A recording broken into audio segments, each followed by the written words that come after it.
Hello, নমস্কার। আমি পিউ পুনে থেকে বলছি। আজকে আমি আপনাদেরকে বানিয়ে দেখাবো একটা নতুন রেসিপি। আপনারা যেটা দেখতে পাচ্ছেন সেটা একটা লাউ।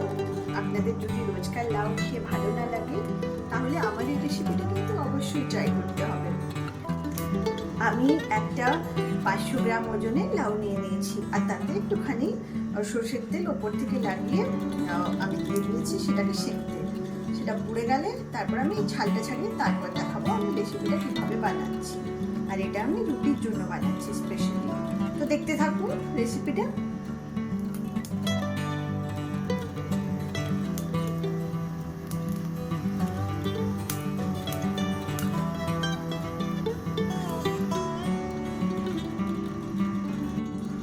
লাউটা আমার পুরো রেডি হয়ে গেছে। এবার আমি ছালটা ছাড়িয়ে নেব। আর মশলা মোটামুটি রেডি করে রেখে দিয়েছি। হিং দেবো আর এই মশলাগুলো দেবো। তো আমি দেখিয়ে দিচ্ছি। এবার আমি লাউটার ছালটা ছুলে নেবো।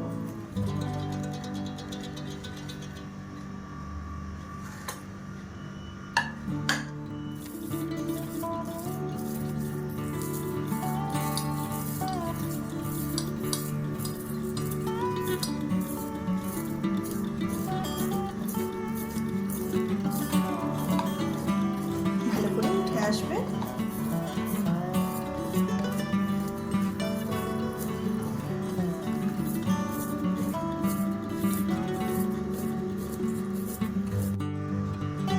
লাউটার ছাল আমি ভালো করে তুলে নিয়েছি। এবার লাউটাকে আমি কুচি কুচি করে কেটে নেব, যাতে করে কি আমার খেতে সুবিধা হয়। 4টে সাইজে কেটে নিয়েছি। এভাবে হয়েছে ভেতরটা। ছোট ছোট করে পিস করে নেবো, যাতে কি মুখে লাগলে ভালো লাগবে। আর একটা হালকা হালকা পোড়া পোড়া বেগুন পোড়া যেরকম হয় না, সেরকম পোড়া গন্ধ আসছে। তো আমি এবার ধীরে ধীরে করে কেটে নেবো সবগুলোকে। লাউটা প্রায় আমার কেটে রেডি হয়ে গেছে। এবার আমি কড়ায় তেল দিয়ে বাকি মশলাগুলো আস্তে আস্তে দিয়ে ভাজতে থাকবো। দেখতে থাকুন। এবার আমি সর্ষের তেলটা দিয়ে দিচ্ছি। এইসব ভর্তা রেসিপিগুলোতে না সর্ষের তেল খুব ভালো যায়। তো সর্ষের তেলটা গরম হতে আমি একটু সময় দিয়ে দেবো। তারপর আমি সর্ষে আর জিরের ফোড়নটা সবার প্রথম দেবো, আর তার উপর হিং দিয়ে দেবো। দেখে নিই তেলটা মোটামুটি গরম হয়ে গেছে। এবার আমি জিরে আর সর্ষে ফোড়নটা দিয়ে দেবো।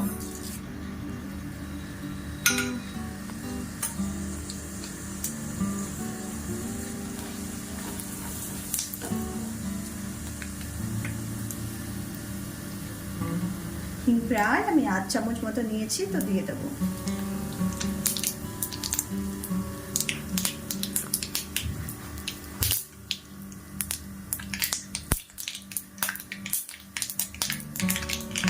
এরপর আমি রসুনটা অ্যাড করে দেবো।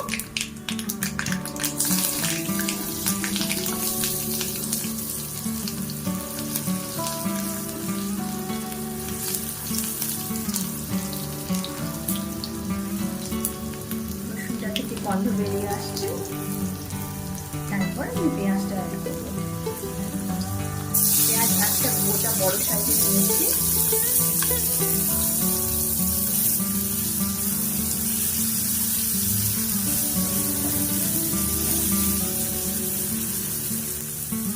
আর এইসব ভাজাগুলোতে না আঁচটা একটুখানি মিডিয়াম রাখবে, তাহলে ভাজতে সুবিধা হবে।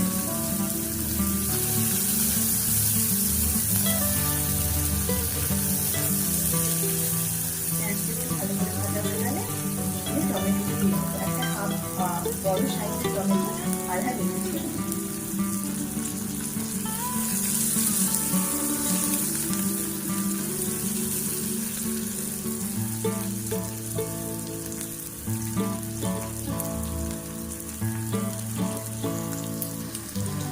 আমার পেঁয়াজটা মোটামুটি ভাজা হয়ে গেছে। তো এবার আমি টমেটোটা আর কাঁচা লঙ্কা উপর থেকে দিয়ে দেবো।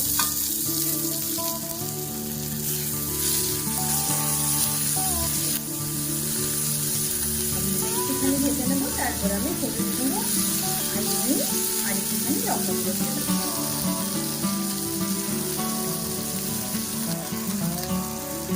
এবার আমি কারি পাতাটা দিয়ে দেবো। আর তার উপর হলুদ গুঁড়ো আর লঙ্কা গুঁড়ো আর আধা চামচ আর নুনটা এখনই মিশিয়ে দেবো। তারপর মশলাটাকে ভালো করে মশলাটা মিলিয়ে আসছে আমি লাউটা তুলে রেখেছিলাম, লাউটা দিয়ে দেবো। তারপর নিয়ে একটুখানি ঢাকা দিয়ে দেবো, একটুখানি যেন লাউটা মজে যায়। মোটামুটি এগুলো ভাজা হয়ে যাচ্ছে। এবার আমি লাউটা দিয়ে দেবো।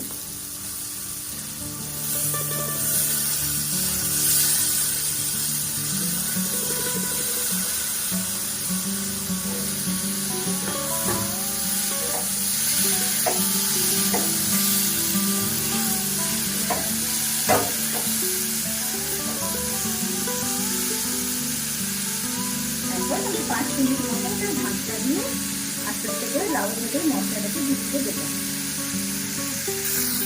মশলাটা মিলিয়ে নিয়েছি। এবার আমি 5 মিনিট মতো ঢাকা দিয়ে হতে দেবো। প্রায় 10 মিনিট হয়ে গেছে, দেখে নিই কেমন হয়েছে। বাহ, একদম নরম হয়ে গেছে আর লাউটা দেখছি জলও ছেড়েছে মোটামুটি। ব্যাস, এবার আমি জলটা শুকিয়ে নেবো আস্তে আস্তে, তারপর নামিয়ে নেব। ততক্ষণে আমার রুটিটাও হয়ে আসছে। হয়ে গেছে আমার ভর্তা রেডি।